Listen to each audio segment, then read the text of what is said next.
Hello and welcome to a Talmud Israeli production. Today we'll review the highlights of this week's course of Daf Yomi study, Masechet Ketubot, pages 88 through 94, Peichet through Tzadi Daled. 88.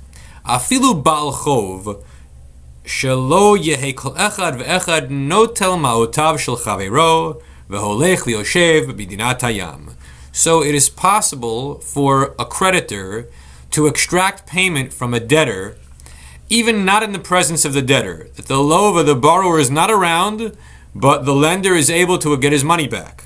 Why? Because if we did not allow that scenario, if the law did not allow for this, then borrowers could do what? They could take somebody's money, run off to a faraway place, Medina Tayam, a province 1,000 miles away on the ocean, and never have to pay. And if that were to happen, then people with money to lend would not bother lending because they could never trust that they'd get it back. They'd be always afraid that the borrower would run off with it. So we allow collection out, even in the absence of the borrower. Peitet 89. Shnei gitin ushtei ketubot govesh shtei ketubot. If a woman shows up at a beit din bearing in her hands 2 divorce documents and 2 ketubah documents, she can collect on both ketubah documents. However, shtei ketubot v'get echad, if she comes with 2 ketubah documents, only 1 get, o ketubah shnei gitin, or 1 ketubah and 2 gitin, o ketubah v'get v'mita, or she has a ketubah document, a divorce document, and evidence that her husband died, eina gova el ketubah achad. She can only collect 1 ketubah payment, not 2. Why? Shemagaresh dishto v'chazira, because in the event that a man divorces his wife and remarries her, so that there really were 2 marriages. However, amanat ketubah rishona machzira, he does so on the basis of the first ketubah, meaning he doesn't write a new one. He hadn't paid the first one, and now the first one is put back into effect. So since there may have been 2 marriages, but they're the same guy, and only 1 ketubah, only 1 collection. Tzadi 90. Katan sheisio aviv. Let's say a minor was married off by his father. Now, halachically, this is of no standing. Under Torah law, a minor can't get married. A minor boy can't get married, at least. So, ketubah kayemet, if he remains married to this girl after he reaches the state of adulthood, then the ketubah that was written in his childhood is still in effect. Shamanat ken kima, because when he, the boy who turns 13, becomes a gadol, now is in a lawful union with his wife, he does so on the basis of the previously written ketubah. So, even though it was written when it couldn't be kosher, it's kosher now and can be collected upon now. Ger shigarata ishto imo. What happens if a man converts to Judaism together with his wife?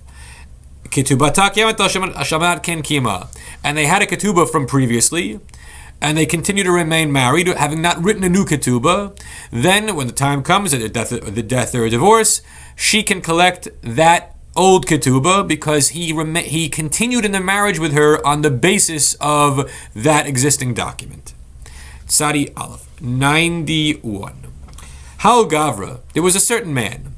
He sold off the rights to his mother's ketubah, betova tanah, for a pittance, for hardly anything. And he said to the buyer,